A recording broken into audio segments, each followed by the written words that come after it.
আরে ওঠো ওঠো চলো। আরে এক্সিট পুল দেখবো রে ভাই, এক্সিট পুল। মন খারাপ করে কেন বসে আছো?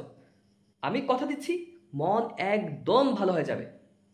জানি রে ভাই জানি, রাজনীতি নিয়ে তোমার কোনো ইন্টারেস্ট নেই। কে জিতবে কে হারবে সে বিষয়ে তো আমরা দুদিন পরেই জানতে পারবো। বলো আমি কেন যাচ্ছি? আরে আমি এক্সিট পুল দেখতে নয়, আমি তো কমেডি শো দেখতে যাচ্ছি। আমি বলছি 100% তোমার মন ভালো হবেই। চলো, তুমি ড্রয়িং রুমে চলো। চলো, টিভিটা দেখলেই বুঝতে পারবে কতটুকু কমেডি হচ্ছে। আহা, আমি কি করে দেখাবো? আমি কি ট্রেন পারসন? আচ্ছা, আমি একটু বলছি কি কি হয়, তারপর তোমার ভালো লাগলে অবশ্যই যাবে, ঠিক তো? ঠিক আছে, আমি দেখাচ্ছি।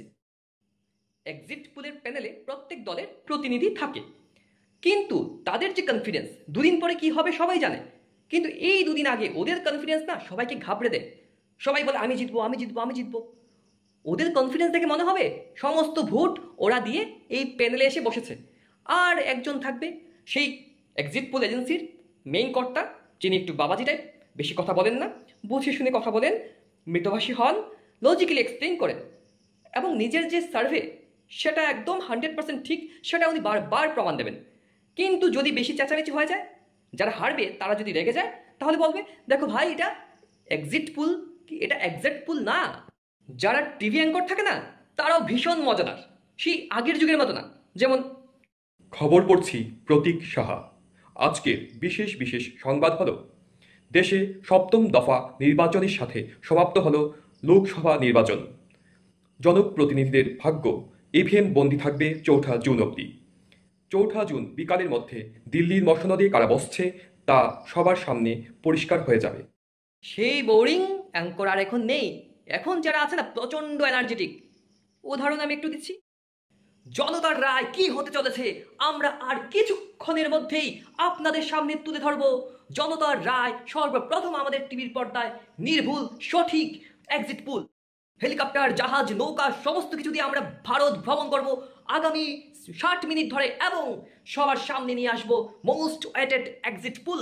আপনারা আমাদের সঙ্গে থাকুন। Pilot take off. আমরা এখন পৌঁছে গেছি কাশ্মীরে।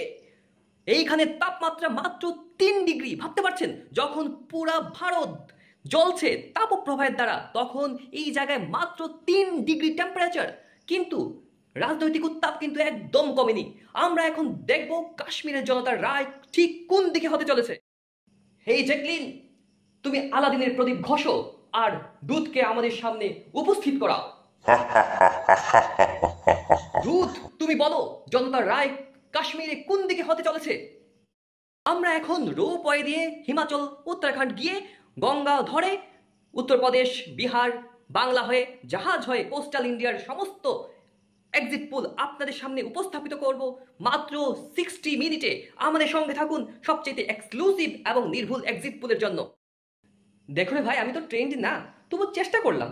যাই হোক, বলছি টিভির সামনে বসো, চলো চামড়ি নিয়ে বসি, চুটিয়ে মজা করব। এই আগামী 1 ঘন্টা ভীষণ মজা হবে। চলো চলো চলো চলো চলো।